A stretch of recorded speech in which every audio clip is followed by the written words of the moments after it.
Right, okay, let us begin. So there you have it. It's a short Mishnah just to give you the background. Remember that we're talking over here about the teachings of Hillel, right? That's who we read about in the previous Mishnah. That is who will address the next Mishnah as well. And this is a small Mishnah kind of inserted in between the two of them. It's very interesting that we should have a Mishnah of the nature we're about to study. And for a variety of reasons, I'll say that that's interesting. The first thing that is interesting about it, well, let's see, perhaps somebody can comment on this in the chat. Just having a look at those words, you may notice something about the words of this Mishnah, which you might consider to be very unusual. Okay, so that's the first thing just to bear in mind. If you notice it, if you see it, what makes it look totally unusual, so that would be relevant to our conversation. Aramaic, there we go, exactly. It's in Aramaic, and that is unusual because the Mishnah generally is written in Hebrew. So it starts off in Hebrew, right? It starts off in Hebrew, and then it goes into Aramaic. So what happens over here, it's telling a story. That's the nature of this Mishnah. That's the second thing that is unusual about the Mishnah. First thing that's unusual is the language. The second thing that is unusual is the fact that it's written in story form as opposed to teaching form. So these are two things that we have to wonder about and we have to explore. Who is the author of this particular Mishnah, or who is this Mishnah about? So we've already said it's Hillel. That might give you a clue as to why there is Aramaic in this Mishnah, because Hillel came from Babylon. That's where he was born. He then traveled to Israel, where he became a student of Shemaiah and Avtalion, as we previously learned. Then he went back to Babylon for a period of time, and he came back to Israel many years later. So because he is a native of Babylon, it's no surprise to us that his first language is Aramaic. And so it's not altogether unexpected that Hillel would use Aramaic in his conversation. However, it still leaves a bit of a niggling thought in our minds. You're right. Okay, Hillel, we get it. You speak Aramaic. It is your first language. It's your native tongue. But why here? Why now? Why is this a time to use Aramaic? So for those people who are students of Shakespeare, and perhaps you remember the scene from Hamlet, it's arguably the source of that scene is this Mishnah. Okay, you know what they say? They got it from us. That's often what we say about things that are popular in the world. Where do you think it came from? It was inspired by Judaism. Here is another classic example of they got it from us. So this is a story that has to do with a skull. It's a fascinating story. It has to be fascinating. I mean, surely the minute you read this, you immediately start to scratch your head and say, what's going on over here? It's going to teach us some key principles about how Judaism works, how we think, how we appreciate the way that Hashem runs the world. So let's have a look and see what went on in this particular story. Says the Mishnah, Afhu ra'a gulgoiles achas. So Hillel, who is the author of the previous Mishnah, the author of the next Mishnah, so he is the subject of the Mishnah that we're learning now. So he says, what happens? Afhu ra'a gulgoiles achas. He saw a skull. Shetzofa al penei hamayim. Okay, now let's pay close attention to the words over here. Effectively, what it's telling us is that Hillel, I guess, was walking down the street one day alongside a river or a lake or whatever it might have been, and he found a skull bobbing up and down in the water. That's effectively what happens. Now, you have to ask yourself the question, why is this information relevant to us? If there is any engagement that's going to happen between Hillel and a skull, why do we need to know that the skull was floating on water? That's somehow got to be part of the story. Also, you will notice that it says Gulgoiles Achas. He found one skull. Now, of course, that implies that it wasn't some mass grave that he came across and there were all these skulls floating around. But still, at the same time, the word Achas seems to imply that it's a known skull, as if it's got some kind of history that we should be familiar with. So that's what happens. He finds this skull, Omar Loh, and he starts to talk to the skull.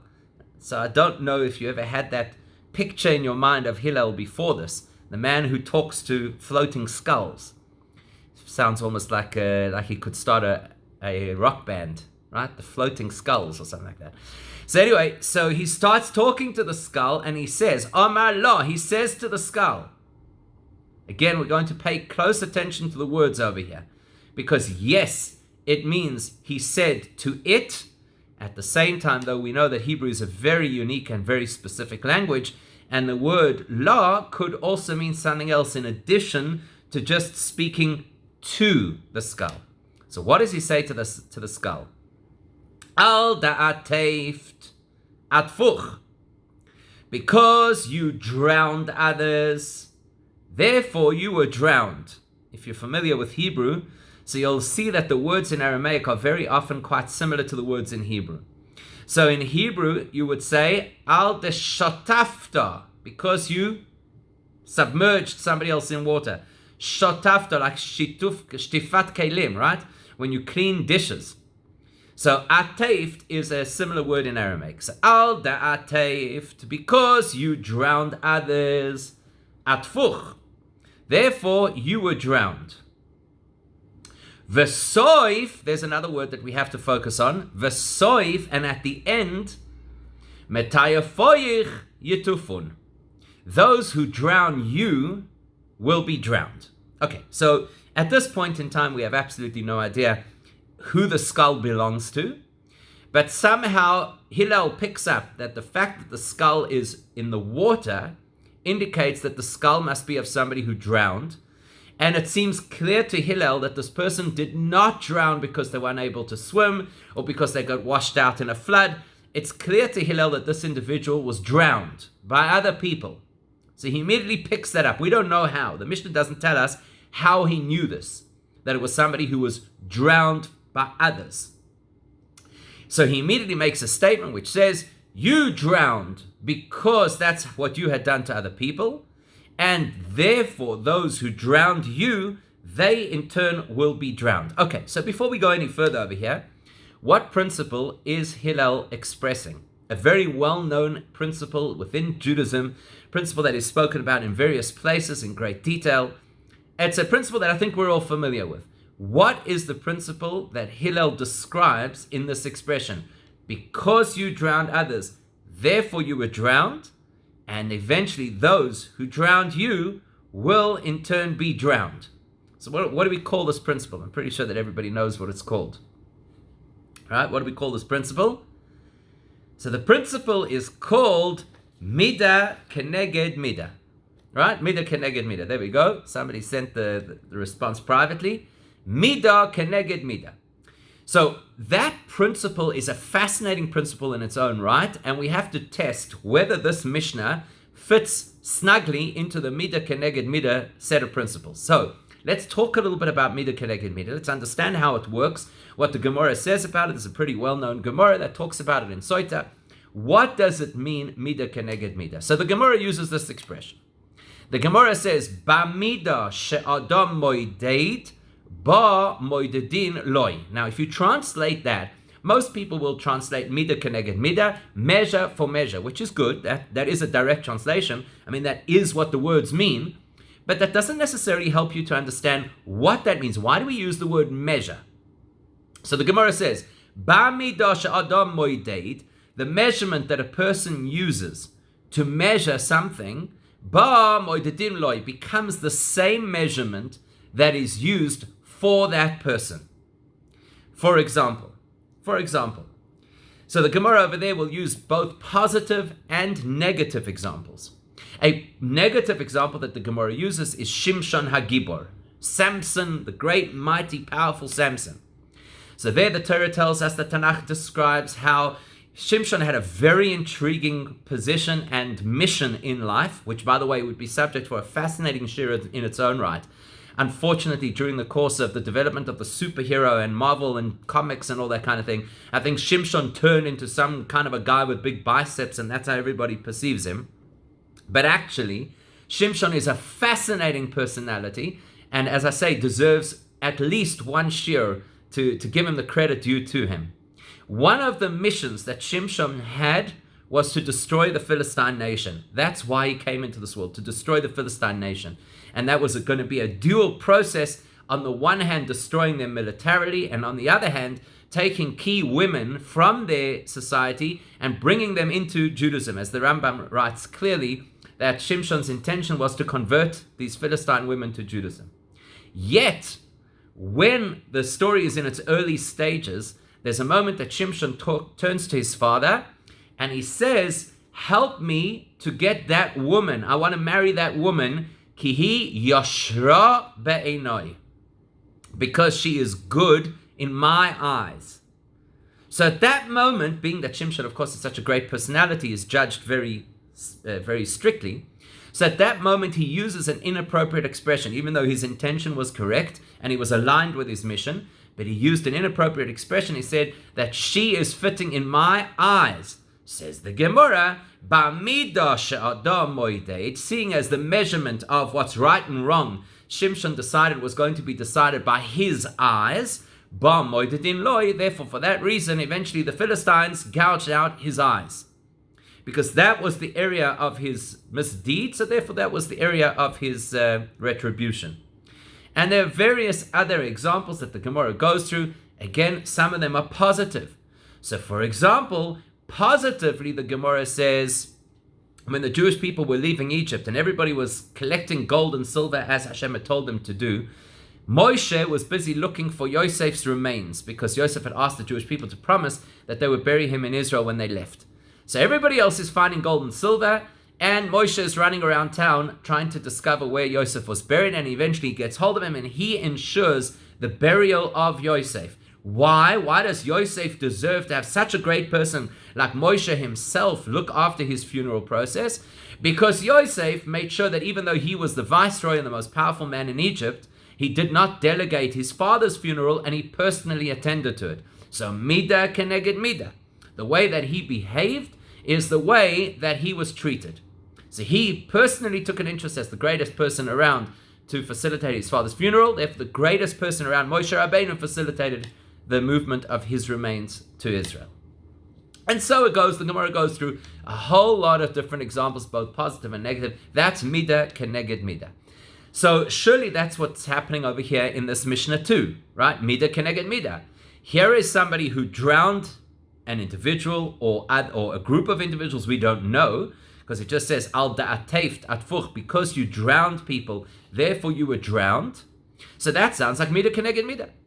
Whoever it was that this person had drowned was the reason why they deserved to be drowned by others. And then it carries on, v'soif metayfoich yutufun, and then there's going to be this ongoing chain, it would seem, right? It seems like it never ends. So this guy drowned somebody, and therefore he deserved to be drowned, and therefore the people who drowned him deserve to be drowned, which means the people who drowned them are going to deserve to be drowned, and it sounds like it's never going to end. Which raises two questions. It raises a question, how did it start? And it raises the question, how will it end? And that's really one of the most interesting things about this Mishnah. Because this Mishnah seems to imply that nothing happens to anybody unless they had first done something that was inappropriate and was on the same theme of what eventually happened to them. Now, is that always the case? And if it is always the case, the question is, so where does it start? And equally, where does it end? Now, before we do that, let's just step out of this. That's very interesting. So somebody's saying maybe the soif means at the end of the cycle. Not necessarily. Before we do that, let's just look at something interesting that is kind of related, but not completely related. So the Gemara tells us in Sanhedrin that after there was the dissolution of the Sanhedrin. So you remember that the Sanhedrin was allowed, they had the rights to execute people. And there were 4 processes of execution: skila, streifa, hereg, and chenek. Stoning, so-called burning, it's not burning at the stake, it's a different method, not for now. Strangulation and decapitation. So the Gemara says, even though the actual Sanhedrin was dissolved, and we no longer have an authority that can execute people in these methods, Hashem has his ways. So if a person, for example, was deserving to be stoned to death, what might happen to the person is they might be crushed in the collapse of a building, God forbid. Or they might fall off a roof, because the first step of the stoning process was to actually throw the perpetrator off a roof.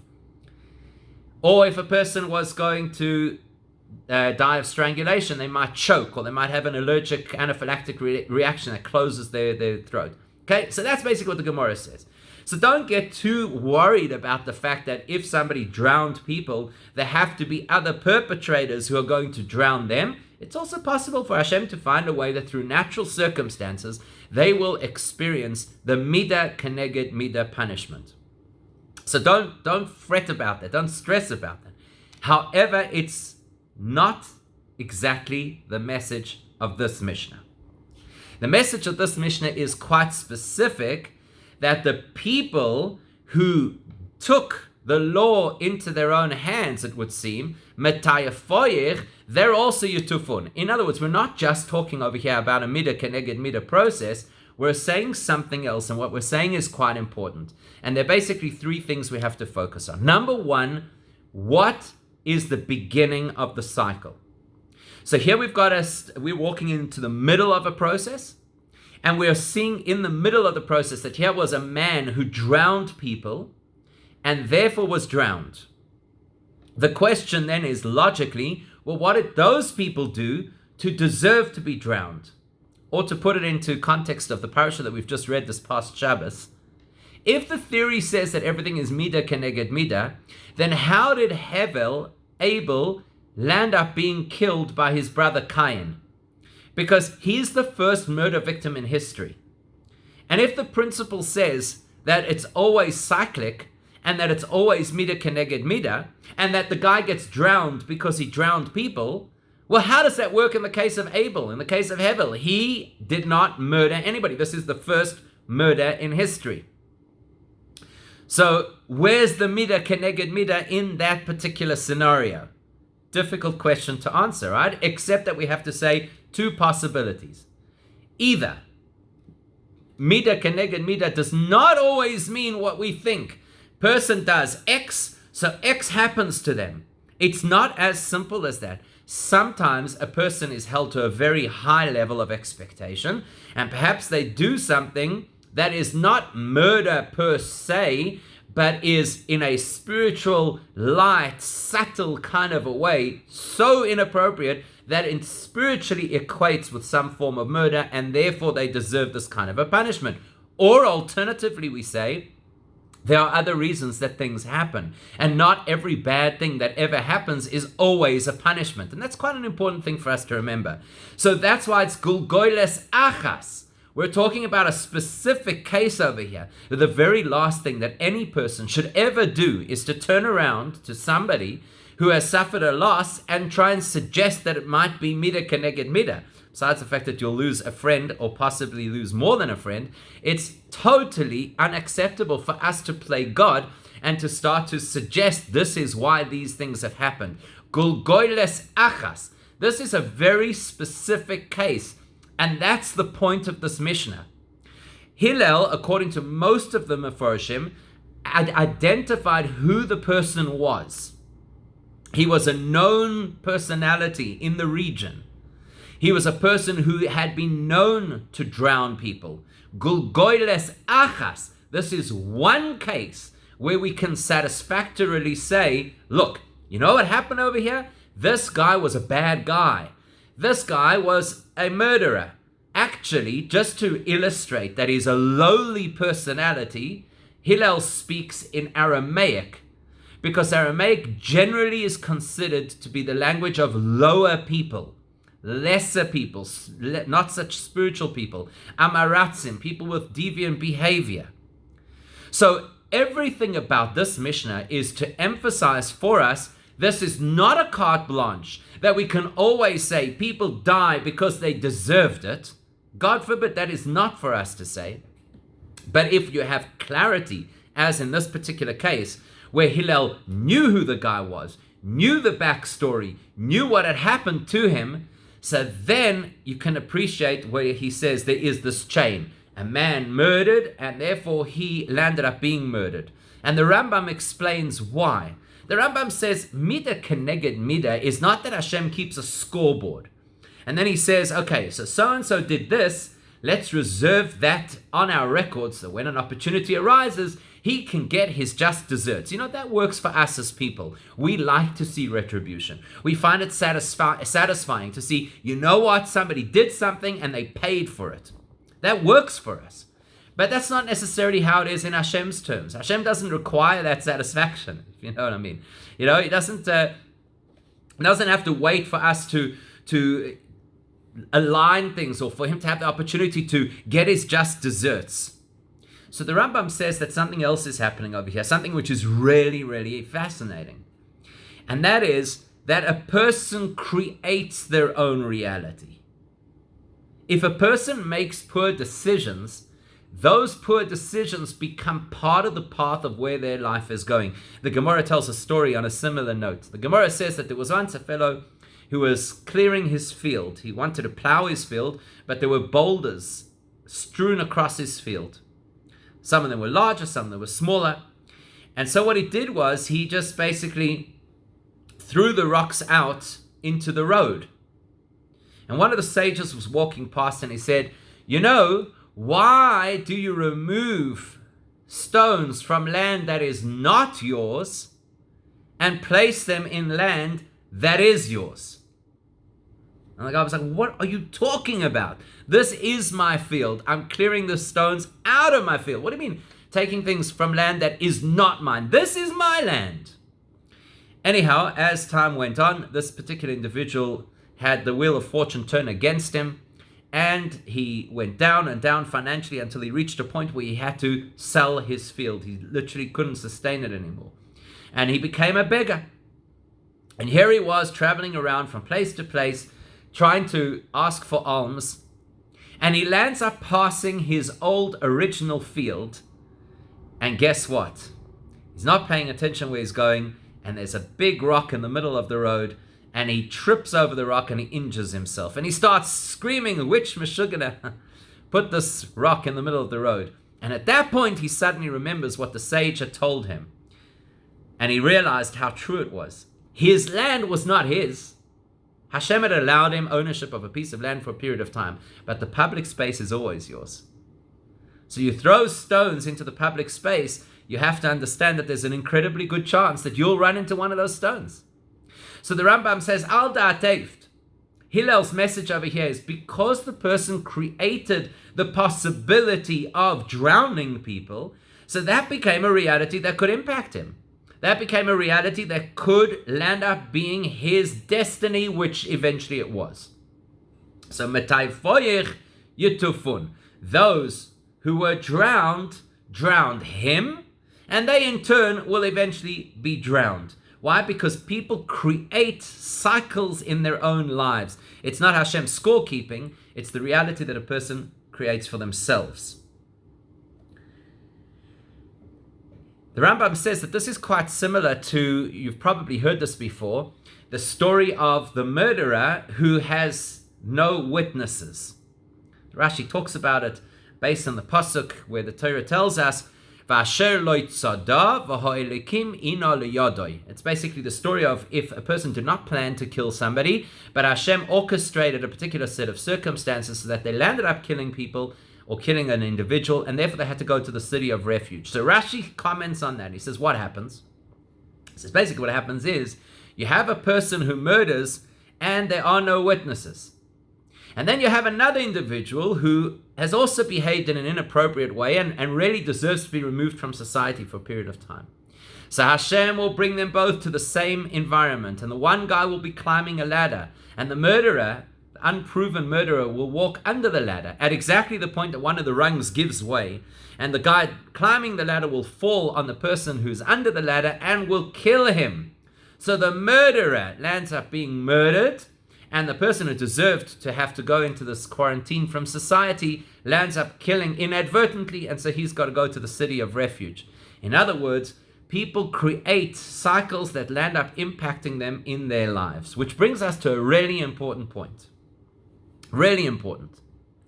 What does he say over here? V'soif metayfoyach yitufun. So hang on a second, something does not add up.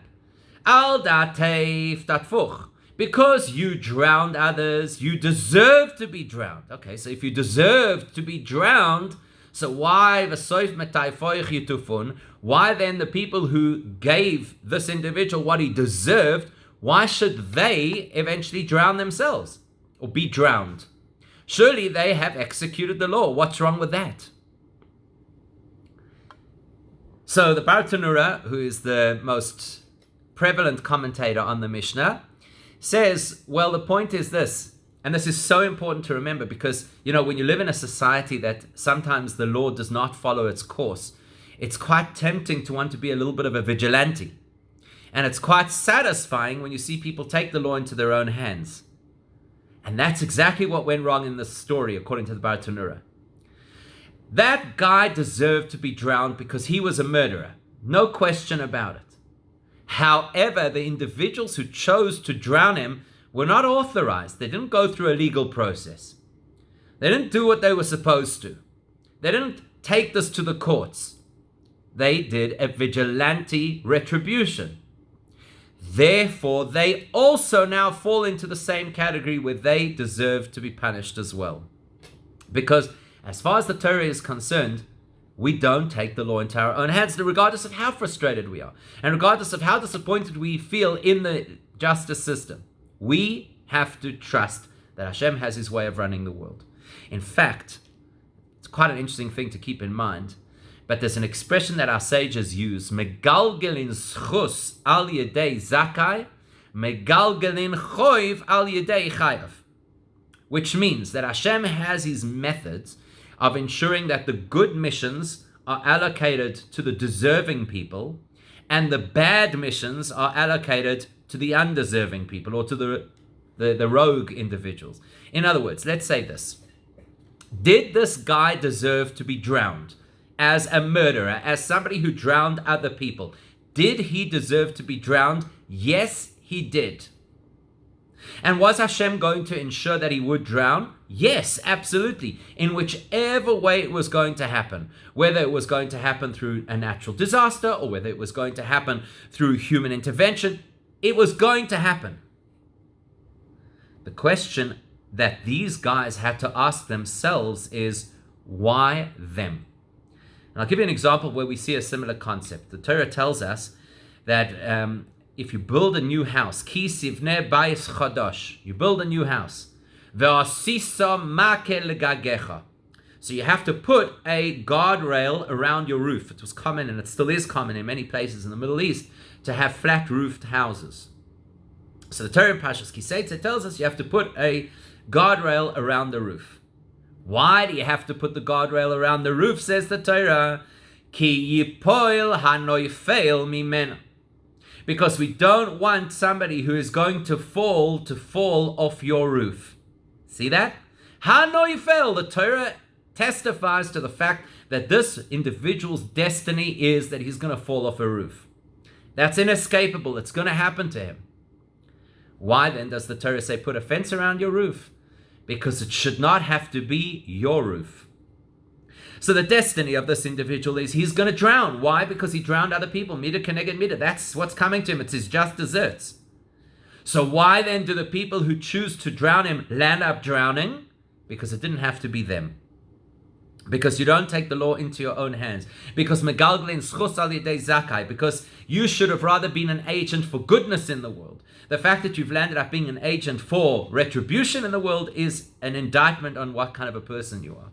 And in this case, it's even more than an indictment. In this case, it is actually an indication that these people are guilty too. Now, very often, people read this kind of a Mishnah or various other ones like them, and we say, okay, it's all very nice in theory, but it never happens. Why do murderers die peacefully in their sleep, never having been prosecuted? Just the other day, we were talking about a famous case you may remember the story of O.J. Simpson, right? So many people say the justice system is flawed. How does a person like that get away with murder? And it's common for us to feel and to think this way. Therefore, Hillel says, V'soif metayfoich yitufun. In the end, justice will be served. The end is not what we observe. We observe things as they are in this life. We have no insight into what happens in the next life, and we have no insight into what happens when a person returns in the future, in their next Gilgul, in their next incarnation. V'soif, eventually Hashem leaves no justice unserved. And that should give us a measure of comfort and should give us a tremendous sense of relief. We don't have to manage the system. At the end, Hashem has it under control. Something will happen when it's supposed to happen, whether it be in this life or the next life, and that person will be put in their place. Which brings us to another perspective on this story. The perspective that is shared by the Arizal. Of course, the Arizal is the famous Kabbalist who totally revolutionized our understanding of many fundamental spiritual principles of Judaism, one of them being the process of Gilgulim, of reincarnation. So if you want to know anything genuine from a Jewish perspective about reincarnation, you cannot do this without studying in depth the teachings of the Arizal. So first of all, Arizal goes through the whole process of how it works, generally speaking, and then he speaks about many specific examples, and this is one of them. Before we can do this, though, it's important to understand a basic principle of reincarnation that most people don't get. The basic principle of reincarnation is that you don't have a guy called, Yankel, who lives for 87 years and then dies, and then his neshama goes up to heaven, and they decide that he still has more work to do. So Yankel comes back down into this world, except this time he comes back as Chaim. And Chaim lives for 93 years. And then Chaim dies, who used to be Yankel, and now Chaim, otherwise known as Yankel, goes up to heaven, and they decide that he hasn't yet finished what it is that he has to do. So Chaim Yankel comes back down into this world, except now he's known as Shmerel, and so it goes. Because that's how most people understand reincarnation. The same individual going up and coming down consistently through the course of many lifetimes. The Arizal explains that it's not that way at all, and that in fact a neshama is a dynamic organism, which the Torah calls a flame, or Shlomo HaMelech calls it Ner Hashem Nishmas Adam. The candle of Hashem is the soul of man. And just like a candle, think about this. If you take a candle and you light another candle, the first candle does not get any less, doesn't diminish in any way. So in the same way, you get what we call nitzoitzos. That's how the Arizal explains it, that they are, so to speak, sparks that shoot off from one soul in order to produce another soul, and collaboratively together, the efforts of their different lives contribute to the whole success of an individual soul. Now, this concept of a nitzutz, of a spark of a soul, also relates to those individuals who don't have to come back, because they did whatever they needed to do and their life was absolutely perfect, yet it is still possible for them to spawn another soul, a nitzutz, of an individual who will be similar to them and as great or almost as great as them in their particular generation. So Hillel, we're told, is a nitzutz of Moshe Rabbeinu. His soul is a so-called reincarnation, meaning to say it's an extended spark of the soul of Moshe himself. It's for that reason that Hillel has certain similarities to Moshe. He is a very patient individual, as Moshe had to be. He's an individual who becomes the leader of the entire Jewish people, having come from a foreign country, just like Moshe did. He lived for 120 years, like Moshe did. And there are various other examples that the Arizal gives to align how Hillel and Moshe are kindred spirits. So here you've got Hillel walking alongside this body of water, and the next thing he says, he finds Gulgoiles Achas. Now, when we originally looked at that, we said Gulgoiles Achas means that it's a known quantity. We know whose skull this is. Now we're going to take it one step beyond that and say this is a skull, so to speak, with a capital S, meaning to say through the whole of history we know whose skull this is.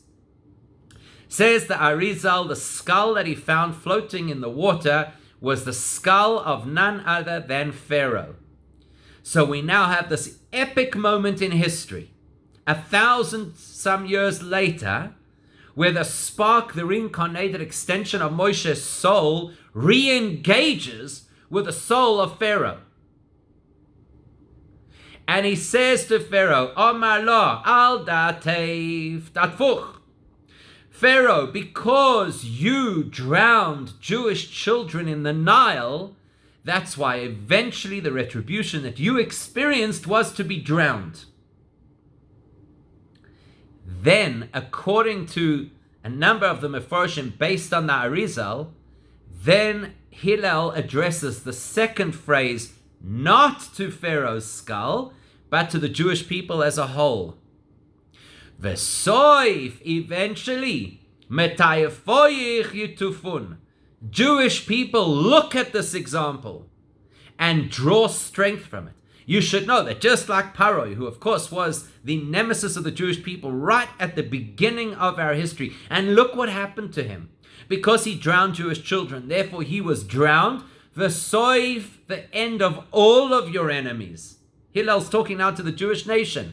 V'soif, at the end of every piece of history. Metayfoyich yitufun. Whichever particular nation, whichever particular empire tries to destroy the Jewish people, they will be destroyed. And that's why the symbolism over here is drowning. Not everybody drowns. There are different ways that different people have come to meet their end. Drowning means they disappear from society. A drowning victim, very often, there was an unfortunate accident on the Val this weekend, and two people are missing. A drowning victim is sometimes never found. So these great empires, these anti-Semitic empires that you look at and you're so worried, how are we going to survive them? How are we going to stand up to them? Whether they were the overt anti-Semites of the past or the covert anti-Semites of today, who hide behind all kinds of other intriguing, elaborate schemes to say, I'm not anti-Semitic, I'm just anti-Zionist, I'm not anti-Semitic, I just have this particular attitude, or whatever it is. I'm modern and liberal and whatever excuses people come up with. So you look at these individuals as a Jewish person at any given point in history and you say, how will we ever overcome them? How are we ever going to wiggle our way out of this one? Every time we get through some piece of history, we turn around and there's somebody else trying to drag us down. Says Hillel, look at Paroi. Do you understand who Paroi was? Do you understand how powerful Paroi was? I'll tell you how powerful. Go back and you'll see that the parasha just before the Exodus from Egypt says, Hashem tells Moshe, Boy el Paroi. It's a fascinating moment in the history of that story. Boy el Paroi, he tells him. Come to Paroi. What do you mean come? Surely Hashem should tell Moshe, Lech el Paroi. Go to Paroi. Why does he say come? Think about it. Think about if you had, for argument's sake, a child who was afraid to go to school. It's their first day of grade 1, and they're afraid to go to school. So what do you say? Go to school? No, you say, come. Come, I'll take you. Come, I'll take you in. I'll show you around. I'll introduce you to your teacher. I'll help you find your desk. Come with me. I'll help you through the process. Why does Hashem say, Boy el Paroi? The Zohar says because Moshe was afraid of Paroi. Not because Paroi was this powerful man, not because he was some autocratic leader, because he was some kind of a dictator. He was afraid of Paroi because he understood that Hashem had empowered Paroi with immense spiritual properties. And if you think that that's far-fetched, go today to Egypt and ask anybody if they could explain how the pyramids got there. Anybody will tell you that they were an incredibly powerful nation, whether they were smart or whether they were engaged in some kind of spiritualism, whatever it was, they were powerful individuals. To the extent that Moshe says, I was afraid to confront Paroi directly, and yet he fell. And not only was I afraid to confront Paroi, I was afraid of his head. I was afraid of his mind because he was so brilliant, as his nation was brilliant. They could conjure up all kinds of spirits and do all kinds of things. And here says Hillel, look, Gulgoyles, that skull that contained that incredible head that everybody was so afraid of, look what's come of it. It's just a skull floating in the water. From here you can derive a lesson, says Hillel, V'soif, the end of the story of every piece of Jewish history, Metayfoyich Yitufun. No other nation will be stronger than the ancient Egyptians. No other anti-Semitic leader will be more powerful than Paroi was. If he met his end, you can be sure that they will all meet their ends. There's only one issue, though, with Hillel speaking to Paroi's skull in such a harsh way. What's the only issue? So we have a prohibition in the Torah against what is called loy eig lerash. which means that if you see somebody is disempowered, you are not halakhically allowed to make them feel uncomfortable because they're disempowered or brag about the fact that you are empowered, etc. So for example, you're not allowed to do a mitzvah in a cemetery or in the same room as a person who has passed away. So you're not allowed to put on tefillin, for example, in the same room as somebody's passed away. Why? Lo yeg l'rash. This individual is no longer allowed to perform mitzvahs. So you don't brag about the fact that you can perform a mitzvah, and it's a level of sensitivity that we're all supposed to have. Paro is dead. At the point of the story, Paro had been dead for centuries. How does Hillel have the right to, so to speak, pull out his skull and talk to it and say, you deserved it?